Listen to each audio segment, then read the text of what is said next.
What did you think of Stipe Miocic winning the title a few weeks ago, and then Michael Bisping winning the title a few weeks ago? I mean, I'm sure you've been full of confidence since you probably came out of your mother's womb, but still, just seeing that anything can go down in that cage, it's got to get you pumped up.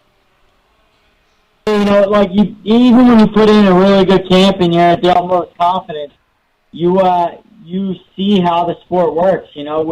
We're only given so many opportunities to fight for a world title, and you just got to lean toward the side that it's your turn. You know what I mean? It's your time, it's your turn, and I put 13 years of my life into it, so pretty incredible. Yeah. Rafael dos Anjos is the favorite. We're in Vegas. We talk odds sometimes. Has that ever been a motivator for you? Because you've been on both sides. You've been a favorite. You've been an underdog. The biggest motivator for me is when I'm the underdog. I can't stand when things are expected of me. It leaves no element for surprise. I can't exceed anybody's expectations. I don't ever being like in that seat.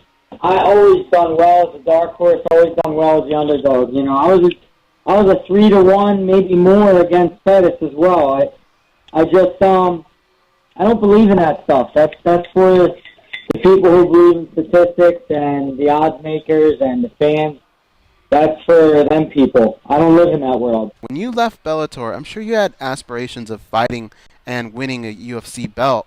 How close did this whole sequence play out the way you imagined it when you first signed with the UFC?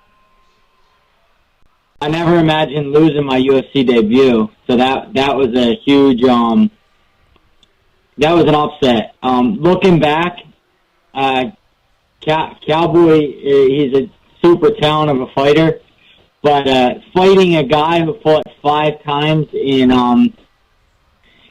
within less than a year's time and making my debut against a guy like that probably wasn't the smartest idea. But we did it anyway to fight close, and in retrospect, I just look like maybe it was like if you fight in a tournament and you make it to the 3rd round and then you get an alternate who hasn't fought 1 round of the tournament yet. It's kind of like you're fighting a guy who's warmed up already and then you're just getting in there. So didn't expect to lose that fight in particular, so that was a huge blow.